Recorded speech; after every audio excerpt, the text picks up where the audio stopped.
Hi friends, ഞാനിന്ന് നിങ്ങളെ പരിചയപ്പെടുത്തുന്നത് ഫിലോഡെൻഡ്രോൺ ചെടിയാട്ടോ. ഇത് ഗ്രീൻ കളറിലുള്ള ഇലകളുള്ള ഫിലോഡെൻഡ്രോൺ ചെടി. ഇതിൻ്റെ 3 വെറൈറ്റിയാണെന്ന് ഞാൻ കാണിക്കുന്നത്. ഇത് നമ്മൾ ചെടിച്ചട്ടിയിൽ തൂക്കിയിട്ട് വളർത്താം. ഇതിൻ്റെ തണ്ടുകൾക്ക് ബലമില്ല, അതുകൊണ്ട് നമ്മൾ ഇതിനൊരു താങ്ങ് കൊടുത്തിട്ടുണ്ടെങ്കിൽ അതുമ്പോൾ പറ്റി പിടിച്ചത് കയറും. ഇതുമ്പോൾ നിറയെ വേരുകൾ കണ്ടോ, അതുകൊണ്ടാണ് ഇത് അങ്ങനെ പറ്റി പിടിച്ച് വളരണത്, പടർത്താൻ പറ്റണത്. ഇനി ഇത് വെരിഗേറ്റഡ് ഇനം. ഇതിന് കുറുകിയ തണ്ടാണ്. കുറുകിയ തണ്ടുമേന്ന് നിറയെ ഇലകൾ വരും. അങ്ങനെ 3 ഇനമാണ് ഇതിലുള്ളത്. ഇനി ഈ ചെടിക്ക് വെയിലധികം പാടില്ല. വെയിൽ വന്നാൽ ഈ ഇലകളൊക്കെ മഞ്ഞ കളറാവും, ഇല കരിയുകയും ചെയ്യും. ഇത് ഷെയ്ഡ് ഇഷ്ടപ്പെടുന്ന ചെടിയാണ്. പിന്നെ ഒരുപാട് നനയും ഇതിന് ആവശ്യമില്ല. ഒരുപാട് നനയായിട്ടുണ്ടെങ്കിൽ ഇതിൻ്റെ കട ചീഞ്ഞു പോകും.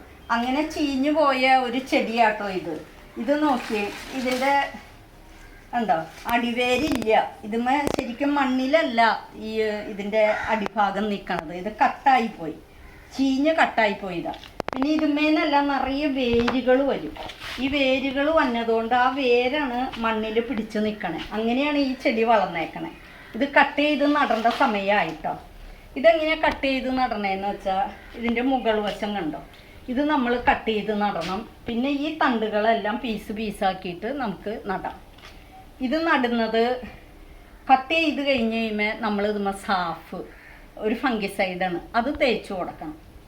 ഇതിൻ്റെ തണ്ടുകൾ മുറിച്ചാലും അതുമേ സാഫ് തേച്ച് കൊടുക്കണം. അപ്പം ഇത് ചീഞ്ഞു പോവില്ല ഇത് നടുമ്മ.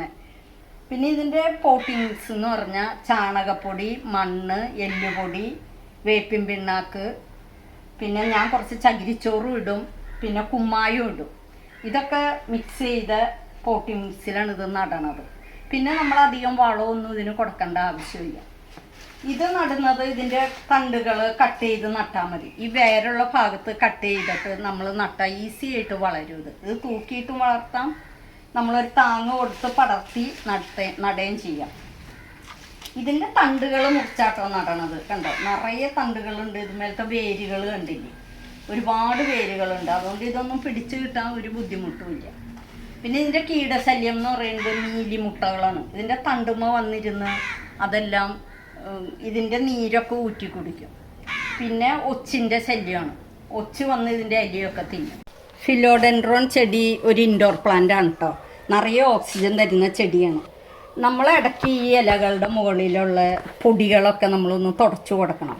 കാരണം ഇതിൻ്റെ വശത്തെ സുഷിരങ്ങൾ വഴിയാണ് ഇത് വായു വലിച്ചെടുക്കുന്നത്. അപ്പോൾ നമുക്ക് നിറയെ ഓക്സിജൻ കിട്ടണമെങ്കിൽ ഇതുമ്മ പൊടികളൊന്നും ഉണ്ടാവരുത്. ഫിലോഡെൻഡ്രോൺ ചെടി നല്ല കളർ ഭംഗിയുള്ള ഇലകളുള്ളതുണ്ട് കേട്ടോ. ഇത് ഗ്രീൻ കളറാണെങ്കിൽ കളർ ഭംഗിയുള്ള ഇലകളുള്ള ചെടികളുണ്ട്. ഉണ്ട്, ഇതൊരു ഫിലോഡെൻഡ്രോൺ ആണ്, റെഡാണിത്.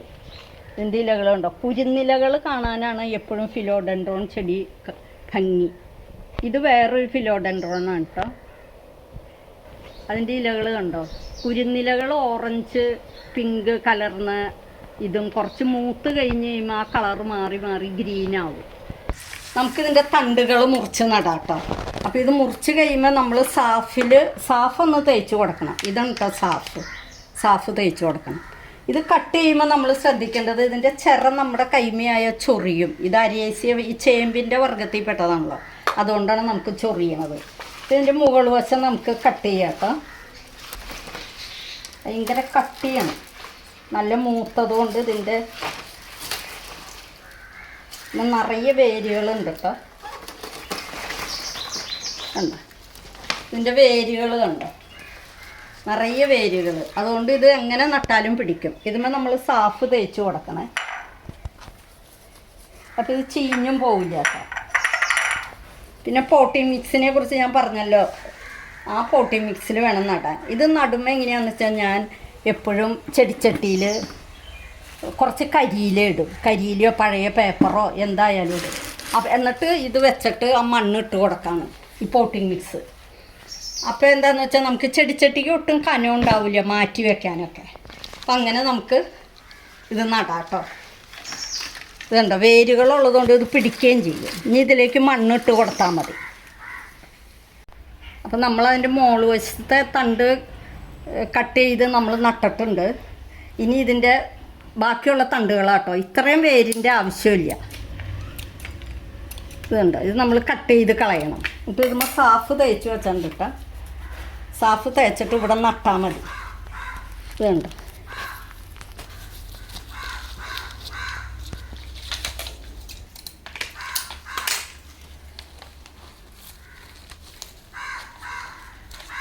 ഒരു 2 ആഴ്ച കഴിയുമ്പോഴേക്കും ഇതുമേന്ന് പുതിയ ഇളപ്പുകൾ വരാൻ തുടങ്ങും. ഇത് നട്ട് കഴിഞ്ഞിട്ട് കുറച്ച് വെള്ളം ഒഴിച്ച് കൊടുക്കുക. ഒരുപാട് വെള്ളം ഒഴിക്കേണ്ട ആവശ്യമില്ല കേട്ടോ. ഇത് തണലത്ത് വെക്കണം. ഇത് വെയിൽ കൊള്ളാൻ പാടില്ല. ഈ തണ്ടുകൾ നട്ടതും പുതിയ ചെടി നട്ടതും. അപ്പം ഞാൻ ഇന്ന് നിങ്ങളായിട്ട് പങ്കുവെച്ച ഫിലോഡെൻഡ്രോൺ ചെടിയെക്കുറിച്ചുള്ള വീഡിയോ, അതായത് അത് നടുന്ന വിധവും അതിൻ്റെ പോട്ടിംഗ് മിക്സും കീടശല്യങ്ങളും അതിനെക്കുറിച്ചൊക്കെ പറഞ്ഞ വീഡിയോ നിങ്ങൾക്ക് എല്ലാവർക്കും ഇഷ്ടപ്പെട്ടു എന്ന് വിചാരിക്കുന്നു. അടുത്ത ആഴ്ച വേറൊരു വീഡിയോ ആയിട്ട് ഞാൻ വരാം.